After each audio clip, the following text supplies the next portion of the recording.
I think it's really interesting when I talk to people about leadership, most of whom are in leadership roles at work or at home. They often tell me they're not really a leader, a manager possibly, or in charge of a shift, but not really a leader. That's something for the higher ups. So answer me this. Are you a leader? You're in a group for braver leaders. Are you aspiring to be a leader? Are you already rocking it as a leader? Where do you think you're at?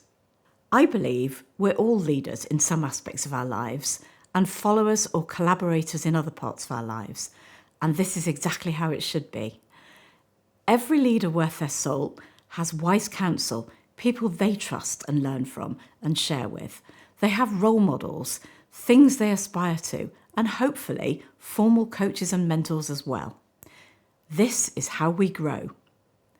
I had a very interesting conversation with my hairdresser a few weeks ago. She asked what I was up to and then made some comment about my leadership status and how impressive it was that I could have such an impact on people. This caught me a bit off guard. Over time, we've shared stories and experiences of motherhood, of running a business, of chairing the PTA, all sorts. And so in my head, she's just as much of a leader as I am. When I challenged her view, she said she was never going to change the world or make a difference to people's lives in the way that real leaders did. From where I was sitting, she makes a difference to people's lives every day. I asked her about the thousands of people who'd walked out of her salon feeling great about themselves because of what she'd done. I've often come out feeling so much better than when I went in. And that's because she knows how to make you comfortable, to listen, and how she can contribute. Her PTA has done some lovely things with and for the children in her school, and I know that she's driven a lot of that. Her small salon's been going for the best part of a decade, creating jobs, and she's bringing up 2 boys, so she most certainly is a leader. She was quiet for a bit, but as I looked back at her in the mirror, she was standing that little bit taller as she embodied her revised view of leadership. And finally, she said, I never thought about it like that. Leaders come in all shapes and guises, and leading is about influence, not power or status. People follow those they believe in, those they trust, and those who they share some common mission or interest with. And just in case you're wondering, being in a leadership position is not the same as being a leader. People might do what you tell them because you're their boss, but this is very different to being part of a shared community with you. Let's be honest, there's always been a lot of historical value attached to great leaders, usually white, male, and from the right families, or at least with the right backgrounds and education. This perception is both unhelpful and way off the mark.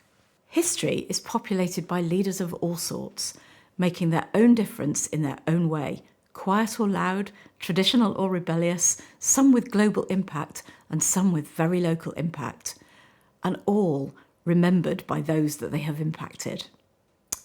It's time to get real here. The pomposity, arrogance, and greatness we sometimes associate with leadership has to go. We need to start to bravely embody our own leadership impact in our own way. I believe leadership is about everyday behaviour and actions. It's about setting the tone in your group or workplace, and it's about those moments in which we get to step up for the good of others. It's about being the one that people look to for advice or to quietly model. Humans are amazing. We each make a difference to someone or something every day. Sometimes we know, and sometimes we don't. I promise you, you have influence. You are a leader. You know, we often don't know the influence that we have, from a smile to a stranger when we pass in the street, to the staff member that we've just explained something to for the 10th time, not because they don't know, but because they need reassurance. About a decade ago, someone with shocking pink hair bounced up to me at an ED conference that I was chairing, and while I was processing who she was, she announced to all around that it was my fault that she was there. And as the penny dropped, I realised she was one of my younger sister's best friends from Guides. And the last time I saw her was when she was about 15 at a guide camp. She'd cut her finger on a corned beef tin, and I was the camp medic. Sliced fingers were business as usual for me. So as I cleaned and steri-stripped and bandaged the wound, we chatted about all sorts. And when I'd finished, she trotted off to show her mates. When she found me at the conference, she said she'd gone from thinking that she was going to lose her finger to feeling okay. And in that moment, she knew she wanted to be an emergency nurse, just like me. She's nothing like me, by the way. She's amazing. She's been all around the world working on some great humanitarian projects, and she's left her own mark on the emergency care community and the people that she's cared for. I had no idea of the impact I'd had.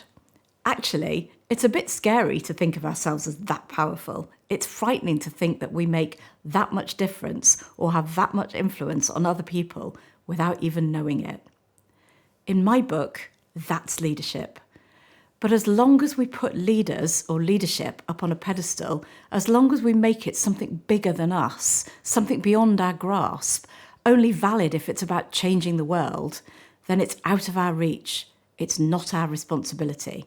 Because in doing this, in making leadership this big thing, we give ourselves an excuse, a reason not to be leaders, a reason not to make our impact every day.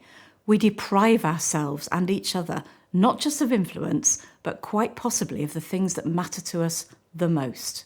When we choose fear or playing it safe, we stay small. We don't get to make the contribution we're here to make. And somewhere inside us, we know this. We know we've settled for less than we could be. And I think that's a really high price to pay to avoid a bit of fear and discomfort. I bet your life, like my hairdresser's, like mine, is full of corned beef tin moments. Some you may know about, most you won't. It's time to redefine what leadership is in a way that enables more people to embody their part in it. It starts by recognising that it is our power that scares us, not our inadequacies. It requires commitment to show up in each other's lives, both to lead and to thank people for those corned beef tin moments that have influenced us. Even more importantly, we need leaders the population can recognise and relate to. And that is most definitely not a one-size-fits-all. There are literally billions of different realities roaming around the world, each with a slightly different take on what leadership is and who has it. We all have it. When your influence or leadership changes one person's perspective, one person's understanding of their own influence, or their belief in what they might be capable of, when one more person understands how their contribution matters or the difference that they make, that person changes the next and then the next. And do you know what? We gradually change the whole leadership game. We change who we can be in this world. We change the whole thing. So own your own imperfect glory. Take every chance to help create the world you want to live in and the world you want to leave behind.